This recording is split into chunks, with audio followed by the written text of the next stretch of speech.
What's up, YouTube? And we were talking about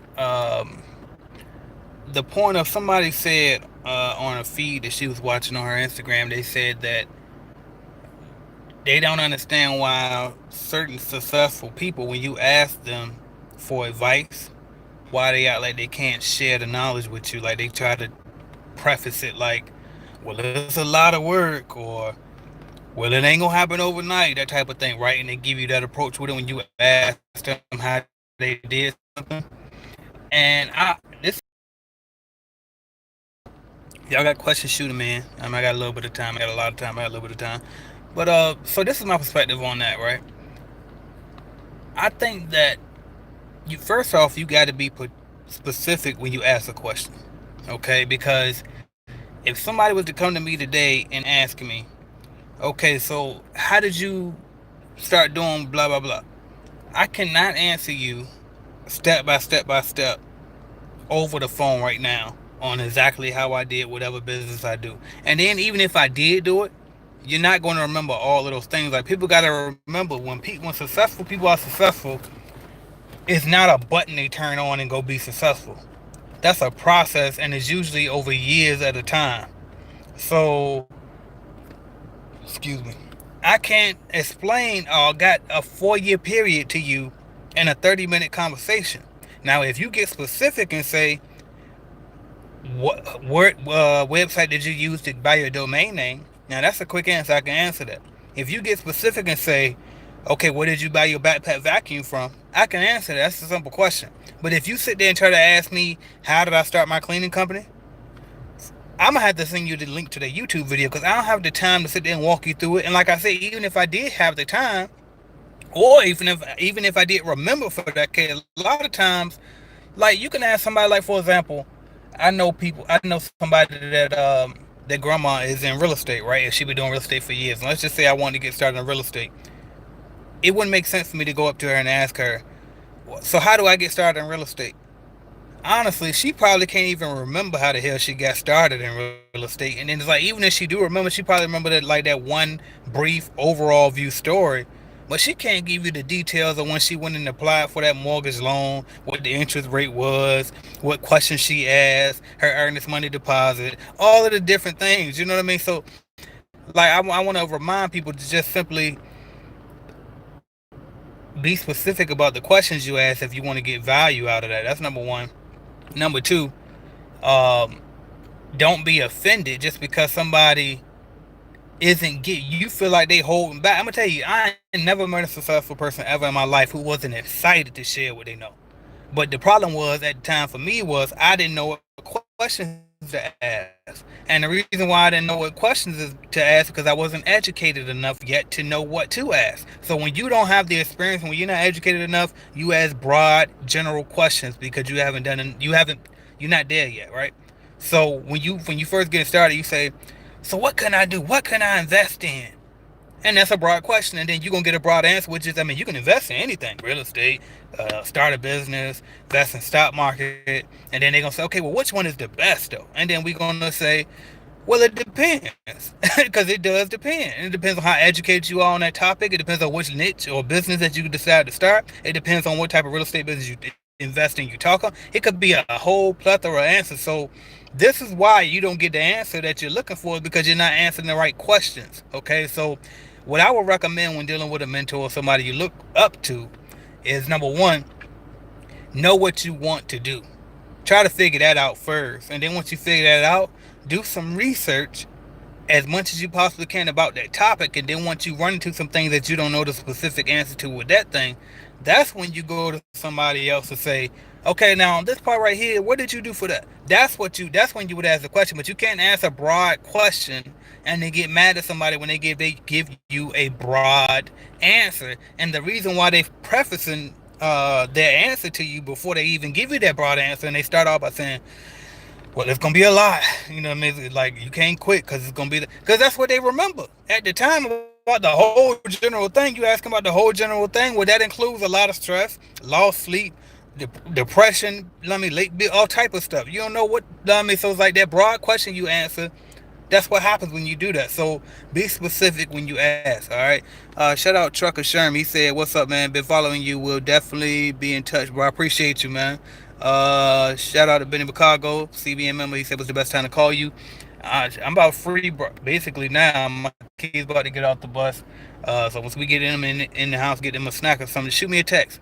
Uh, yeah, I think you was texting the old 757 number too. I put the new number inside the group, so make sure you got the right number. Shoot me a text and we can call. I'll call you. Karina Diaz said, "Love all your content. Keep it up. I appreciate you." Uh, Trucker Shern said, "I will be in contact pretty soon. Just looking to have my hands in different avenues. I have business experience as well. I own my own trucking business. We will be in contact. Good info here. I appreciate you." All right. So other than that, if y'all have any more questions, that's all I really came to do. I just want to give y'all some short value right quick, man. So be specific when you go to your mentors and the people you look up to. If if you want to know about how to start a cleaning business, go research it first and then go to that successful person. When you run into the part that you can't figure out on your own, that's when you ask them about that specific part, and then that's when they'll give you a better answer. And they probably won't preface it with, "Oh, it's a lot," because they can tell that you already done your homework, or they can tell that you the type of person that's probably gonna make it through, and you probably already know it's gonna be a lot. So bam, I can tell you exactly what you need to know and answer your question right then and there. All right. Chuck Sherm said, "Go on your site. That's how I can build with what you got going on, basically." Right, yeah, cleanbusinessnetwork.com. I have three programs, really two programs, and then you can buy leads. So I got the master class, which will teach you how to scale your cleaning business. If you're just getting started and you want to buy the starter kit, and the starter kit is cleaningbusinessstarterkit.com. But you can also get to it from cleanbusinessnetwork.com. And the starter kit will help you get started. We deliver all the equipment to you, provide you with 10 bid appointments so you can get customers fast.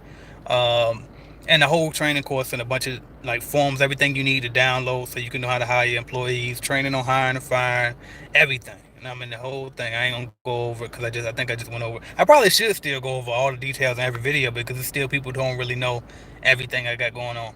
And so also if you also got a cleaning company in place already, we got lead generation service where you can just buy leads from us and we'll set you up with a bid appointment. All right, shout out Blind and Buddha. He said successful people won't help you because you want to hand it to you. Right. And that's the thing too. You probably get mad because you thought that they were about to give you a magic pill. And it's like, I mean, what you want them to do? I mean, like, what you want? Like, even if, let's just say, if you go in there and you buy my starter kit, right? And it's 1997. It comes with 10 bid appointments. I honestly can't see how you can't close on one of those appointments if you're doing everything I'm teaching you in that course. It's going to be very hard for me to believe you can't close on one because the bid appointments are not just we sending you to a building. These are people who actually agreed to have the appointment with you. I mean, they agreed to have that free cleaning service quote from you. So they have to have some interest there, and it's up to you to close it. So let's just say, for example, if you get in there and you don't close that one of those 10 appointments, and then you say, oh, you know what I mean, you a scam. I done put my $2,000 in this and I ain't make my money back.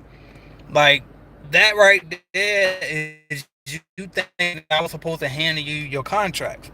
I can't hand you the contracts. I provide you the information and I set you up. I threw you the alley with the leads too. You know what I mean? So it's like, that's up to you to dunk it though. So, but again, these people, when you go to them, they're not expected to close a deal for you.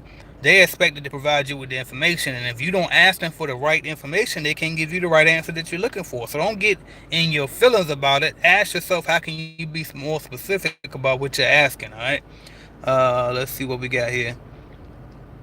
Chuck Sharon said, "Agreed. I appreciate you." Black Panther High Five Sound said, "CLR for toilets." Yeah, if they got old rust build up and stuff, a lime and all of that, you can use CLR for way using that um, because it'll eat up the pipes. Okay, so just be mindful of that. It could cause leaks. All right, so only use it when you need to use it. Trucker Sherm says, "I was looking for into Jam Pro franchise, but the numbers don't seem right. If I can do everything that they're doing on my own, makes sense, or am I overthinking it?" That's exactly why I created the starter kit, because that numbers don't add up. That's exactly why I created the starter, because I'm gonna provide you with everything Everything they're gonna provide you with, minus all of the. Actually, now I can't even say I'm gonna provide you with everything. I'm gonna provide you with more than what they can provide you with, because they're not gonna teach you none of the stuff that I'm teaching you in my starter kit. Honestly, honest to God, and that's coming from a previous franchise owner and previous employee of them. All right. What else? I was thinking about something on that I was gonna say to him on that. But yeah, bottom line, you right on the right track. Why would you pay them 15%, 30%? That's what I was gonna say too. So with my starter kit, you get all the equipment, you get everything you supposed to get, and you get set up with them 10 band appointments, and you get the training and all of that. And then once you get them contracts, they're your contracts. If you go franchise route, that won't be your contract. That'll be the franchise contract. And at any given moment, if they deem necessary, they can snatch that away from you and sell it to another franchise owner, versus you get out here having your own. Okay, so just FYI. All right, so hopefully this video was able to help. www.cleanbiznetwork.com if you need any help.